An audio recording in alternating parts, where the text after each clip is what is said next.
Praise the Lord. I welcome you all in the name of Jesus. ನಿಮ್ಮನ್ನ ನಮ್ಮ ರಕ್ಷಕ ಯೇಸು ಕ್ರಿಸ್ತನ ಹೆಸರಲ್ಲಿ ಸ್ವಾಗತಿಸುವವರಾಗಿದ್ದೇವೆ. So, as we were learning regarding the series of discipleship, I'd like to talk on the topic like why there are trials in discipleship and how do we overcome it. ಇವತ್ತು ನಾವು ಶಿಷ್ಯತ್ವದ ಸವಾಲುಗಳ ಬಗ್ಗೆ ಕಲಿಯಲಿಕ್ಕಿದ್ದೇವೆ. And how do we overcome it? ಮಾತ್ರವಲ್ಲ ಅದನ್ನು ಯಾವ ರೀತಿಯಲ್ಲಿ ನಾವು ಜಯಶಾಲಿಗಳಾಗಿ ಬರಬಹುದು ಎಂಬ ವಿಷಯದಲ್ಲಿ ಕಲಿಯಲಿಕ್ಕಿದ್ದೇವೆ. So, as we know that like when Jesus called to be his disciples, like he told, you have to carry your own cross.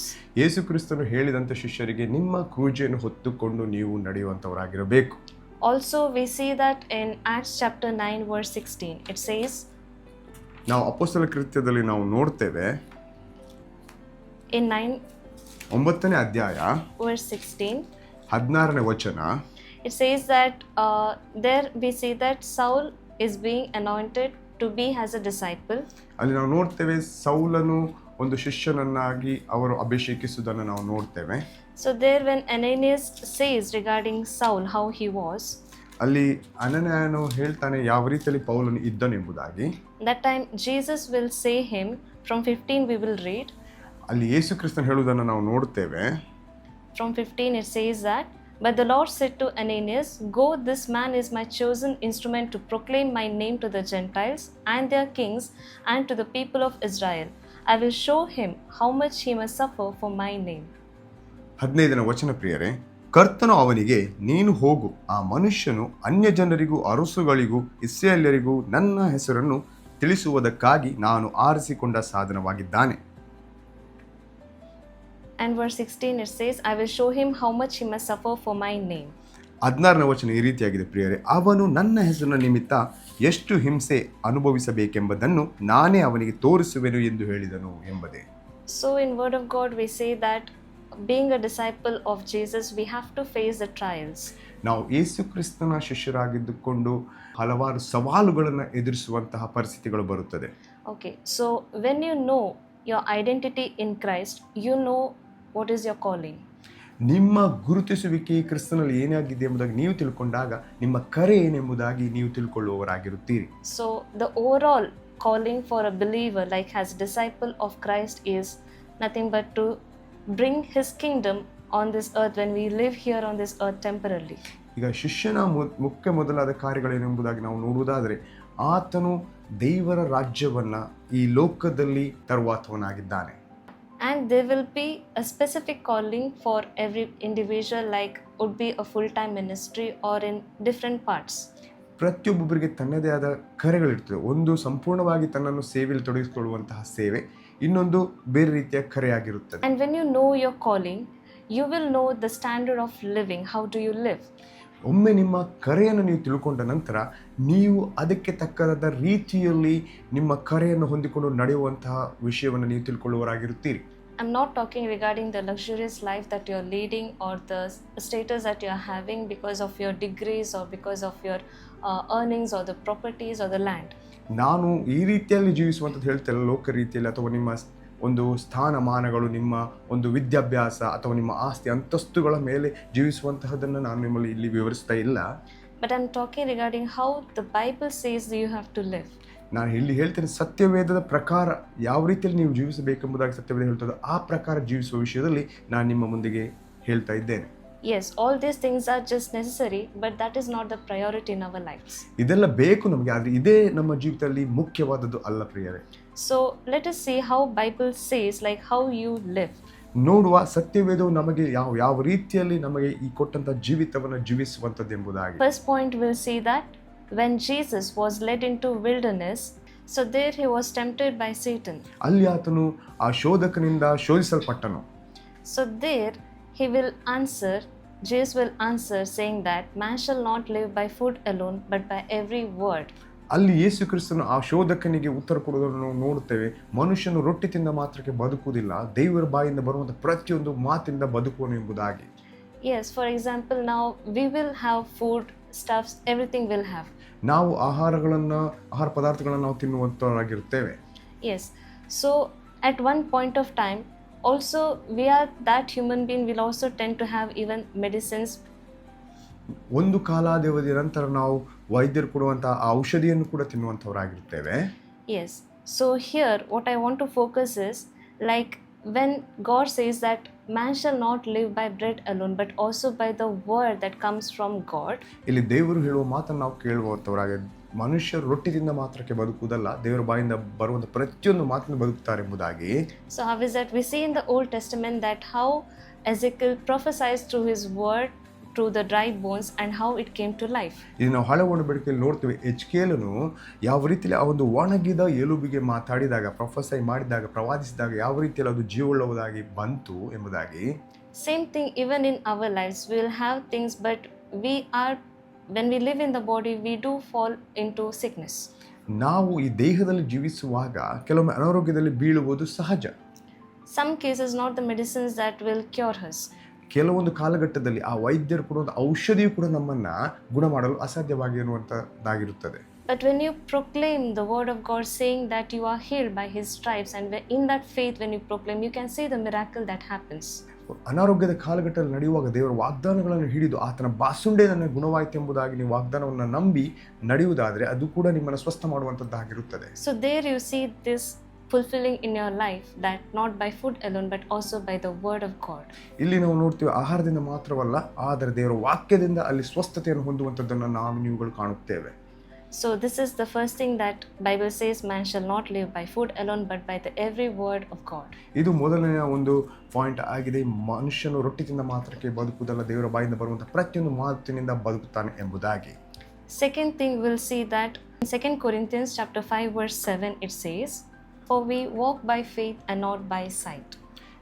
2 ಕೊರಿಂಥದವರಿಗೆ ಬರೆದ ಪತ್ರಿಕೆ 5ನೇ ಅಧ್ಯಾಯ 7ನೇ ವಚನ, ನಾವು ನೋಡುವವರಾಗಿ ನಡೆಯದೆ ನಂಬುವವರಾಗಿಯೇ ನಡೆಯುತ್ತೇವಾದ್ದರಿಂದ. Yeah.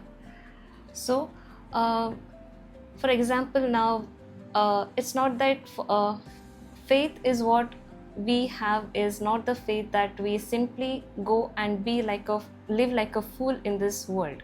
ನಮ್ಮಲ್ಲಿ ನಂಬಿಕೆ ಉಂಟೆಂಬುದಾಗಿ ನಾವು ಈ ಲೋಕದಲ್ಲಿ ಮೂರ್ಖರ ರೀತಿಯಲ್ಲಿ ಜೀವಿಸಲಾಗುವುದಿಲ್ಲ. For example, if you say that I have faith that God will protect me, and if you go and stand in middle of the road saying that I'll not get any accident, that is your foolishness. ಈಗ ನಿಮಗೆ ನಂಬಿಕೆ ಉಂಟೆಂಬುದಾಗಿ ನೀವು ನಂಬಿ ಬ್ಯುಸಿಯಾಗಿರೋ ಚಲಿಸುವಂತಹ ಕಾರುಗಳು, ಬಸ್ಸುಗಳು ಚಲಿಸುವಂತಹ ಮಾರ್ಗದಲ್ಲಿ ನಡುವಲ್ಲಿ ನಿಂತು ನನಗೇನಾಗುವುದಿಲ್ಲ ಎಂಬುದಾಗಿ ನೀವು ಹೇಳುವುದಾದರೆ ಅದು ನಿಮ್ಮ ಮೂರ್ಖತನವಾಗಿದೆ. So if you say that my God will protect me, that is the faith that I have, that is your foolishness. ಈಗ ನನ್ನನ್ನು ಈ ಪರಿಸ್ಥಿತಿಯಲ್ಲಿ ನೀವು ನಿಂತುಕೊಂಡಿದ್ದಾಗ ನನ್ನನ್ನು ದೇವರು ರಕ್ಷಿಸ್ತಾನೆ ಎನ್ನುವಂಥದ್ದು ನಿಮ್ಮ ಮೂರ್ಖತನವಾಗಿದೆ. So what is faith is like, now when you were children, your parents will help you cross the road.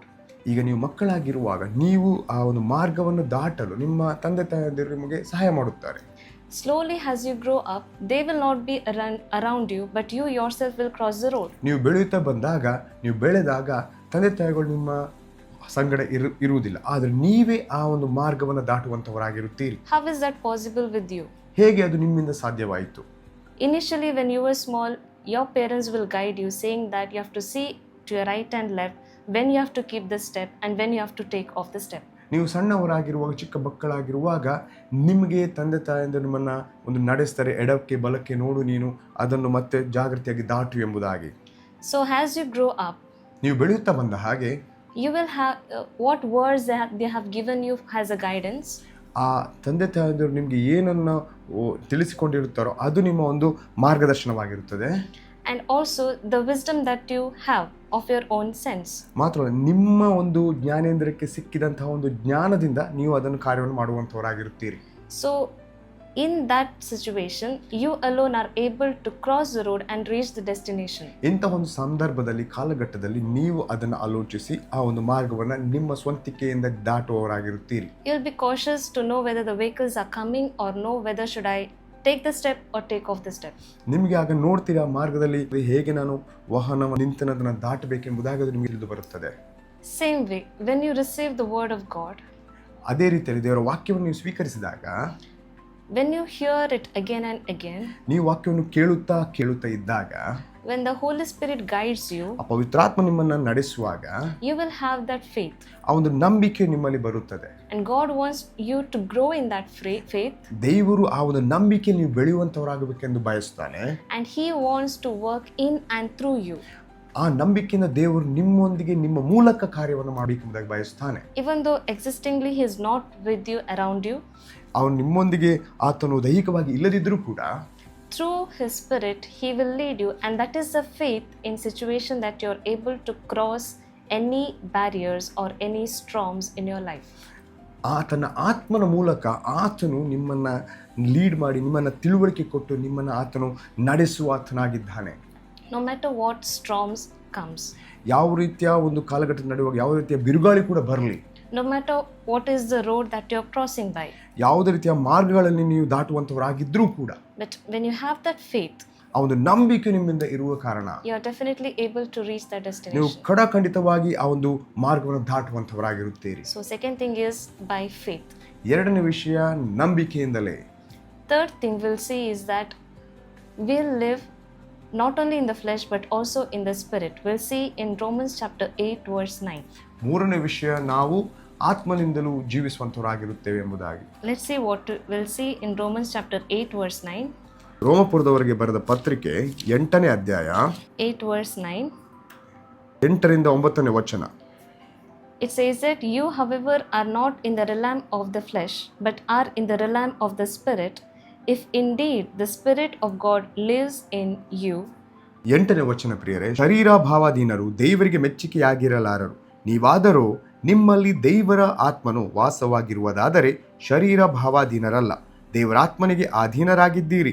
ಯಾವನಾದರೂ ಕ್ರಿಸ್ತನ ಆತ್ಮನು ಇಲ್ಲದಿದ್ದರೆ ಅವನು ಕ್ರಿಸ್ತನವನಲ್ಲ ಎಂಬುದೇ. Amen. So we see in English, in other translation it says that, but you are not in the flesh but in the spirit. ನೀವು ಶರೀರದಲ್ಲಿ ಇಲ್ಲ, ನೀವು ಆತ್ಮಾಧೀನರಾಗಿದ್ದೀರಿ ಎಂಬುದಾಗಿ. So we see it also reconfirms in Galatians chapter 5 verse 25. ಗಲಾತ್ಯದವರಿಗೆ ಬರೆದ ಪತ್ರಿಕೆ 5ನೇ ಅಧ್ಯಾಯ 25ನೇ ವಚನ. Let's read it. It says that, since we live by the spirit, let us keep in step with the spirit. 25ನೇ ವಚನ ಪ್ರಿಯ, ನಾವು ಆತ್ಮನಿಂದ ಜೀವಿಸುತ್ತಿರಲಾಗಿ ಆತ್ಮನನ್ನು ಅನುಸರಿಸಿ ನಡೆಯೋಣ ಎಂಬುದೇ. Okay. Since we live by the spirit, let us keep in step with the spirit.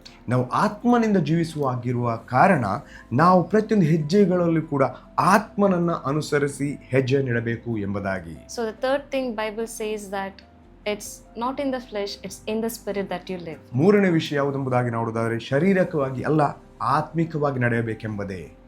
So many of the believers now we receive the Holy Spirit in us, ಹೆಚ್ಚಿನ ವಿಶ್ವಾಸಿಗಳು ನಮ್ಮಲ್ಲಿ ಆತ್ಮನ ಅಭಿಷೇಕವನ್ನು ಹೊಂದಿಕೊಂಡಿರುತ್ತಾರೆ. but they will not, what is that, they'll not open it, but they'll keep it only for themselves. ಅದನ್ನು ಅವರು ವ್ಯಕ್ತಪಡಿಸದೆ ಆತ್ಮಿಕವಾದ ಫಲಗಳನ್ನು ಅವರು ತಮ್ಮೊಂದಿಗೆ ಇಟ್ಟುಕೊಂಡಿರುವವರಾಗಿರುತ್ತಾರೆ. They'll not unfold or they'll not unwrap the gift that they have received from Christ. ದೇವರು ಯೇಸು ಕ್ರಿಸ್ತನಿಂದ ಹೊಂದಿದಂತಹ ಆ ಆತ್ಮಿಕವಾದ ಒಂದು ಗಿಫ್ಟ್ಗಳನ್ನು ಬಹುಮಾನಗಳನ್ನು ಅವರು ತಮ್ಮೊಂದಿಗೆ ಇಟ್ಟುಕೊಂಡಿರುತ್ತಾರೆ, ಅದನ್ನು ಹಂಚದೆ. So we see that in Bible when Jesus ascends to heaven, he promises to his disciples that he will give his spirit. ಯೇಸು ಕ್ರಿಸ್ತನು ನಮಗೆ ಆತನು ಕೊಟ್ಟಂತ ವಾಗ್ದಾನದಂತೆ ದೇವರ ಆತ್ಮನನ್ನು ನೀವು ಹೊಂದಿಕೊಂಡಿರುತ್ತೀರಿ. So he is the spirit of truth, ಆತನು ಸತ್ಯದ ಆತ್ಮನೇ ಎಂಬುದಾಗಿ, who leads and who guides you. ಆತನು ನಿಮ್ಮನ್ನು ನಡೆಸುವ ಆತನು, ಆತನು ನಿಮ್ಮನ್ನು ಒಂದು ಸರಿಯಾದ ಮಾರ್ಗದಲ್ಲಿ ಸ್ಥಿರಪಡಿಸುವ ಆತನಾಗಿರುತ್ತಾರೆ. Okay, so I want to speak in deeper with this. ಇನ್ನು ಆಳವಾಗಿ ಈ ವಿಷಯದಲ್ಲಿ ನಾವು ತಿಳ್ಕೊಳ್ಳಲು ಹೋಗುವ ಮುಂದೆ, So we know that from word, ದೇವರ ವಾಕ್ಯದಿಂದ, in spirit, ಆತ್ಮನಿಂದ, by faith. ನಂಬಿಕೆಯಿಂದ. So from word what we have received, ದೇವರ ವಾಕ್ಯವನ್ನು ನಾವು ಹೊಂದಿಕೊಂಡಿದ್ದೇವೆ. then we live in the spirit. ನಾವು ದೇವರ ಆತ್ಮನಿಂದ ಜೀವಿಸುವವರಾಗಿದ್ದೇವೆ. By faith, ನಂಬಿಕೆಯಿಂದ as we live in this world. ಈ ಲೋಕದಲ್ಲಿ ಜೀವಿಸುವವರಾಗಿದ್ದೇವೆ. Or to overcome the trials in discipleship, ಈ ಒಂದು ಶಿಷ್ಯತ್ವದ ಸವಾಲುಗಳನ್ನು ಎದುರಿಸಬೇಕೆಂಬುದಾದರೆ, so the key for that is to live in spirit. ಆ ಒಂದು ಮುಖ್ಯವಾದ ಒಂದು ಕೀ ಎಂಬುದಾಗಿ ಹೇಳುವುದಾದ್ರೆ ನಾವು ಆತ್ಮಿಕವಾಗಿ ಜೀವಿಸುವಂಥದ್ದೇ ಆಗಿದೆ. So it is easy to receive the word from preacher or the gospel that you have received from any other people. ಬಹಳ ಸುಲಭವಾಗಿ ನಾವು ದೇವರ ವಾಕ್ಯವನ್ನ ದೇವ ಸೇವಕರಿಂದ ಅಥವಾ ಇನ್ನಿತರ ಸೋರ್ಸ್ಗಳಿಂದ ನಾವು ತಿಳ್ಕೊಳ್ಳುತ್ತೇವೆ. It is also to walk easily when you have faith, or also to have the faith that can move the mountains in your life. ನೀವು ನಂಬಿಕೆಯನ್ನು ಹೊಂದಿಕೊಂಡು ನಡೆಯುವಂಥದ್ದು ಮಾತ್ರವಲ್ಲದೆ ಪರ್ವತವನ್ನ ಚಲಿಸುವಂತೆ ಮಾಡುವಂಥ ನಂಬಿಕೆಯುಳ್ಳವರಾಗಿ ಕೂಡ ನೀವು ಜೀವಿಸುವುದಾದ್ರೆ, But the question is now to yourself is, do you live in spirit? ಈಗ ಒಂದು ಪ್ರಶ್ನೆ ಏನೆಂಬುದಾಗಿ ಹೇಳುವುದಾದರೆ, ನೀವು ಆತ್ಮಿಕವಾಗಿ ಜೀವಿಸುವವರಾಗಿದ್ದೀರಾ ಎಂಬುದಾಗಿ. Yeah.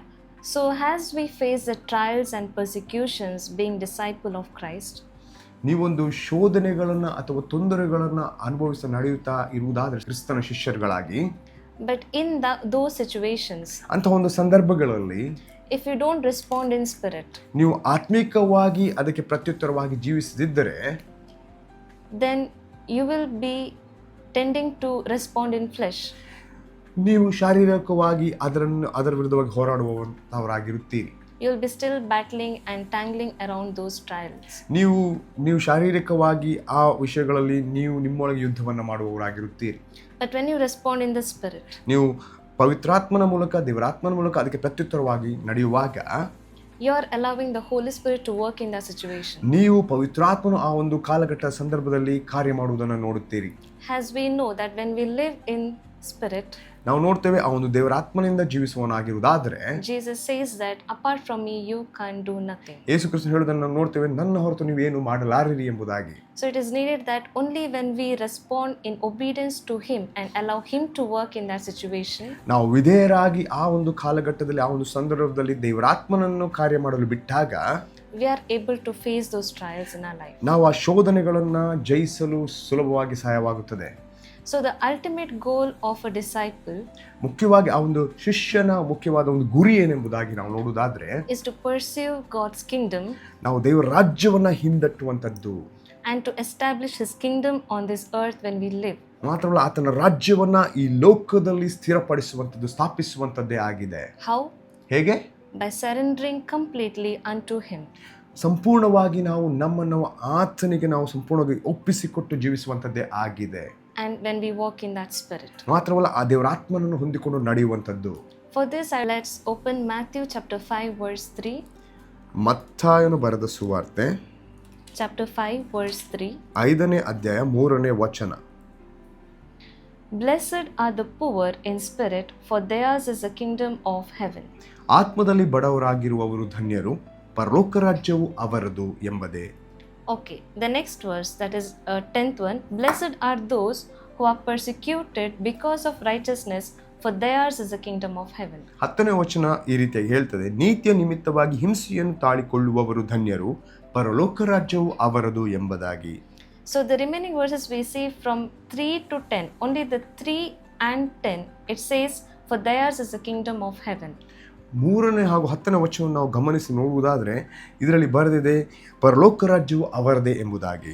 The others are, we see that they are comforted and they will be shown mercy, for they will see God. ಮತ್ತೆ ಉಳಿದನ್ನು ನೋಡುವುದಾದರೆ, ಕರುಣೆಯುಳ್ಳವರು ಧನ್ಯರು, ಕರುಣೆ ಹೊಂದುವರು, ನಿರ್ಮಲಚಿತ್ತರು ಧನ್ಯರು ಎಂಬುದಾಗಿ ಅದರಲ್ಲಿ ನಾವು ನೋಡುತ್ತೇವೆ. But here let us focus on these two verses, that is 3 and 10. ಇಲ್ಲಿ ಮುಖ್ಯವಾಗಿ ನಾವು 3ನೇ ವಚನ ಮತ್ತು 10ನೇ ವಚನದ ಬಗ್ಗೆ ನಾವು ಗಮನ ಕೊಟ್ಟು ನೋಡುವ. So it is written, blessed are those are poor in spirit. ಇಲ್ಲಿ ನಾವು ನೋಡ್ತೇವೆ ಆತ್ಮದಲ್ಲಿ ಬಡವರಾಗಿರುವವರು ಧನ್ಯರು ಎಂಬುದಾಗಿ. So I don't know in Kannada version, but in English version, like the spirit, the S is in small letter. ಇದರಲ್ಲಿ ನಾವು ನೋಡುವುದಾದರೆ English ಸತ್ಯವೇದದಲ್ಲಿ ಸ್ಪಿರಿಟ್ ಎನ್ನುವಂಥದ್ದು ಸಣ್ಣದ ಅಕ್ಷರದಿಂದ ಬರೆದಂಥದ್ದಾಗಿದೆ. So in this Bible, the capital S is indicated to the Holy Spirit or the Spirit of Truth. ಇಲ್ಲಿ ನಾವು ನೋಡ್ತೇವೆ ದೊಡ್ಡ ಅಕ್ಷರ ಬರೆದಂತಹ ಸ್ಪಿರಿಟ್ ಎಂಬ ಪದವು ಅದು ದೇವರಾತ್ಮನಿಗೆ ಸಂಬಂಧಪಟ್ಟಂತಾಗಿರುತ್ತದೆ. Whereas a small letter spirit indicates your own spirit or the evil spirits. ಅಲ್ಲ, ಸಣ್ಣದಾಗಿ ಬರೆದಂತಹ ಸ್ಪಿರಿಟ್ ಎಂಬುದಾಗಿ ಶಬ್ದವನ್ನು ನಾವು ಗಮನಿಸಿ ನೋಡಿದರೆ ಅದು ನಮ್ಮ ಆತ್ಮ ವಿಷಯದಲ್ಲಿ ಅಥವಾ ದುರಾತ್ಮದ ಆತ್ಮದ ವಿಷಯದಲ್ಲಿ ಬರೆದಂತದ್ದಾಗಿದೆ. So here it is told, blessed are the poor in spirit, that small spirit. ಇಲ್ಲಿ ಬರೆದಿದ್ದಾರೆ ಆತ್ಮದಲ್ಲಿ ಬಡವರಾಗಿ ಧನ್ಯರು ಎಂಬುದು. ಅದು ಯಾವುದು? ಸಣ್ಣದಾಗಿ ಬರೆದಂತಹ ಸ್ಪಿರಿಟ್ ಎಂಬ ಪದದಿಂದ. Which means poor in your spirit, which means humbling yourself completely in surrender to his spirit. ಎಂಬುದಾಗಿ ನಾವು ನೋಡುವುದಾದರೆ ನಿಮ್ಮ ನೀವು ತಗ್ಗಿಸಿಕೊಂಡು ಆತನ ಆತ್ಮಕ್ಕೆ, ದೇವರ ಆತ್ಮನ ಆತ್ಮಕ್ಕೆ ವಿಧೇಯನಾಗಿರುವಂಥದ್ದು ಎಂಬುದಾಗಿ. So what is the promise? For theirs will be the kingdom of heaven. ಎಂಥ ವಾಗ್ದಾನ? ಪರಲೋಕ ರಾಜ್ಯವು ಅವರದೆಂಬುದಾಗಿ ಇದರಲ್ಲಿ ಬರೆದಿದೆ. So next we see that in 10th, blessed are those who are persecuted because of righteousness. ಇದರಲ್ಲಿ ನಾವು ನೋಡ್ತೇವೆ ನೀತಿಯ ನಿಮಿತ್ತವಾಗಿ ಹಿಂಸೆಯನ್ನು ತಾಳಿಕೊಳ್ಳುವವರು ಧನ್ಯರು ಎಂಬುದಾಗಿ. So who is righteousness who is given to us? ಯಾರ ನೀತಿವಂತಿಕೆ ನಮಗೆ ಕೊಡಲ್ಪಟ್ಟಿದೆ ಪ್ರಿಯರೇ? Nothing but it is Christ alone. ಯಾರ್ದೆಂಬುದಾಗಿ ನಾವು ನೋಡಿದ್ರೆ ಕ್ರಿಸ್ತನ ಆ ನೀತಿವಂತಿಕೆ ನಮಗೆ ಕೊಡಲ್ಪಟ್ಟಿದೆ. So because of Christ, if we are being persecuted, ನಾವು ಕ್ರಿಸ್ತನ ನಿಮಿತ್ತ ಆ ಒಂದು ಶೋಧನೆಗೆ ಆ ಒಂದು ಸವಾಲುಗಳನ್ನು ಎದುರಿಸುವಂತಹ ಶಿಷ್ಯರಾಗಿದ್ದೇವೆ. then what is the promise? ಆ ವಾಗ್ದಾನ ಏನು? For theirs will be the kingdom of heaven. ದೇವರ ರಾಜ್ಯವು ಅವರದೇ ಎಂಬುದಾಗಿ ಬರೆದಿದೆ. Hallelujah. So this is the privilege that we receive being a disciple of Christ. ಈ ಒಂದು ಸೌಭಾಗ್ಯವನ್ನು ನಾವು ಕ್ರಿಸ್ತನ ಶಿಷ್ಯರಾಗಿ ಪಡೆದುಕೊಂಡಂತ ಸೌಭಾಗ್ಯವಾಗಿದೆ. So all we need to do is, ನಾವು ಮಾಡಬೇಕಾದಂಥದ್ದು ಇಷ್ಟೇ ಪ್ರಿಯರೇ, we have already received it. ನಾವು ಈಗಾಗಲೇ ಅದನ್ನು ಸ್ವೀಕರಿಸಿಕೊಂಡಿದ್ದೇವೆ. The only thing is we need to apply and practically live in it. ನಾವು ಅದನ್ನು ನಮ್ಮ ಜೀವಿತದಲ್ಲಿ ಅಳವಡಿಸಿಕೊಂಡು ನಾವು ಪಡೆದಂಥದ್ದನ್ನು ನಾವು ತಿಳಿದುಕೊಂಡು ಅದರಲ್ಲಿ ಜೀವಿಸುವಂಥವರಾಗಿರಬೇಕು. For example, now somebody will gift you a watch. ಈಗ ನಿಮಗೆ ಯಾರಾದರೂ ಉದಾಹರಣೆಗೆ ಒಂದು ವಾಚನ್ನು gift ಕೊಡೋದಾದರೆ, So you will be not knowing what is there inside that wrapped gift. ಆ ಒಂದು ಫುಲ್ ಪ್ಯಾಕ್ ಮಾಡಿದಂತಹ ಒಂದು ಉಡುಗೊರೆಯಲ್ಲಿ ನಿಮಗೆ ಒಳಗೆ ಏನಿದೆ ಎಂಬುದಾಗಿ ನಿಮಗೆ ಗೊತ್ತಿರೋದಿಲ್ಲ. But that will be needed for you actually. ಆದರೆ ಅದು ನಿಮಗೆ ಬೇಕು. Because you the watch that you were using had already lost its cell or battery, or it is off. ನೀವು ಉಪಯೋಗಿಸುತ್ತಿರುವಂಥ ಕೈಗಡಿಯಾರ ಅದು ಈಗಾಗಲೇ ಹಾಳಾಗಿದೆ ಅಥವಾ ಅದು ಉಪಯೋಗಕ್ಕೆ ಯೋಗ್ಯವಾದದ್ದಲ್ಲ. But someone is giving you the watch.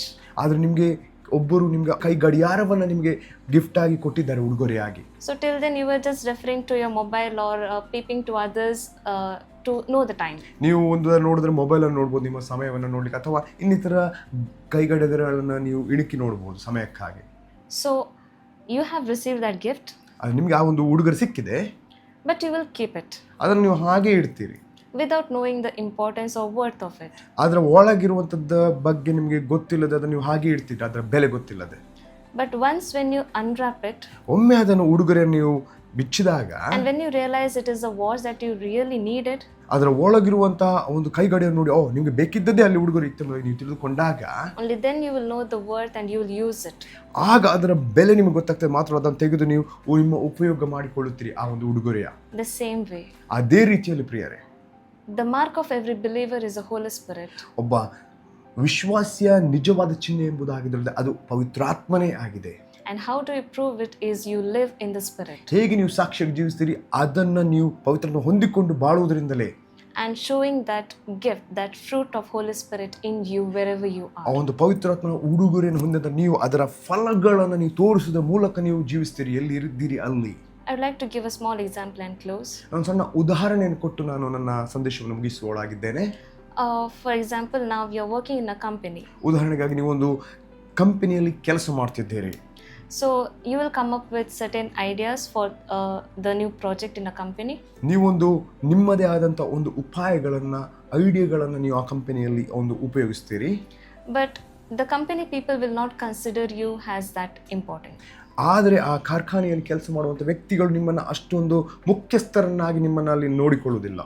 Why? Because you will not mingle with them whenever they go out in partying or following these worldly things, you know. ಯಾಕಂದರೆ ನೀವು ಆ ಕಂಪನಿಯ ವ್ಯಕ್ತಿಗಳು ಅವರು ಹೊರಗೆ ಹೋಗಿ ತಮ್ಮದೇ ಆದ ಕಾಲಘಟ್ಟವನ್ನು ಕಲಿಯುವಾಗ ಮಾತ್ರವಲ್ಲ ಪಾರ್ಟಿ ಮಾಡುವಾಗ ನೀವು ಅಲ್ಲಿ ಹೋಗಿ ಸೇರುವುದಿಲ್ಲ. This is because you have sacrificed those things for Christ, because you are living the righteous life for Christ. ಯಾಕಂದರೆ ನೀವು ಜಗತ್ತಿನ ಕಾಲಘಟ್ಟ ಕಾರ್ಯದಲ್ಲಿ ನೀವು ಹೋಗುದಿಲ್ಲ. ಯಾಕಂದರೆ ನೀವು ಪ್ರತ್ಯೇಕಿಸಲ್ಪಟ್ಟಿದ್ದೀರಿ, ಕ್ರಿಸ್ತನಿಗೋಸ್ಕರ ಜೀವಿಸುವಂತಹ ಶಿಷ್ಯಂದಿರಾಗಿದ್ದೀರಿ. ಅದಕ್ಕೋಸ್ಕರ So you are being neglected. ಆದ ಕಾರಣ ನಿಮ್ಮನ್ನು ಅವರು ತಿರಸ್ಕೃತ ಭಾವದಿಂದ ನೋಡ್ತಾರೆ. But that negligency will hurt you. ಆ ಒಂದು ಅವರು ತಿರಸ್ಕಾರ ಮಾಡೋದು ನಿಮಗೆ ಸ್ವಲ್ಪ ನೋವಾಗ್ತದೆ. Yet on that day you think you will go to a canteen. ಆ ಕಾಲಘಟ್ಟದಲ್ಲಿ ಆ ದಿನದಲ್ಲಿ ನೀವು ನೋಡ್ತೀರಿ ಆಹಾರ ತಿನ್ನಲು ಕ್ಯಾಂಟೀನಿಗೆ ಹೋಗುತ್ತೇನೆ.